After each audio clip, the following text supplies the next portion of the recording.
আসসালামু আলাইকুম। ডিবিসি বাংলা টিভির আজকের তাজা খবর পড়ছি আমি নুসরাত জাহান। বাংলাদেশ শীর্ষস্থানীয় জাতীয় পত্রিকায় প্রকাশিত শিরোনাম, প্রথম আলোর আজকের প্রকাশিত শিরোনাম। সম্প্রচার শেষ ৫৮ মিনিট আগে শুরু থেকে শেষ যেভাবে রেকর্ড লক্ষ্য করে বাংলাদেশকে হারালো ওয়েস্ট ইন্ডিজ। ২০২৫ সালের এইচএসসি পরীক্ষা ১০ এপ্রিল থেকে রুটিন প্রকাশ। বাংলাদেশ প্রতিদিনের শিরোনাম, পৌষের আগেই ঝেঁকে বসেছে শীত, সর্বনিম্ন তাপমাত্রা ৪ ডিগ্রিতে নামার আভাস। আমরা আর কোনো রাজনৈতিক দলের হাতিয়ার হতে চাই না, ডিবি প্রধান। ইত্তেফাকের শিরোনাম, মির্জা আজমের ৮০টি ব্যাংক হিসাবে ৯০৭ কোটি টাকার লেনদেন, ১৯ বিলিয়ন ডলার অতিক্রম করেছে দেশের রিজার্ভ। কালের কণ্ঠের শিরোনাম, মাথাপিছু ঋণ সোয়া লাখ টাকা। শনিবার ঢাকায় আসছেন পূর্ব তিমুরের প্রেসিডেন্ট।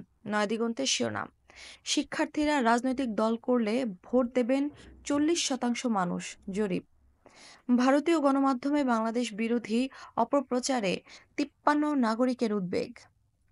প্রবাসীর কথা 24 এর শিরোনাম, থানায় কোনো অভিযোগ বা জিডি হলে পুলিশকে দ্রুততম সময় ব্যবস্থা গ্রহণ করতে হবে, ডিএমপি কমিশনার। ২০১৭ সালের পর প্রথমবারের মতো আন্তর্জাতিক ক্রিকেট ক্যালেন্ডারে আইসিসি মেন্স চ্যাম্পিয়ন্স ট্রফি ফিরে এসেছে।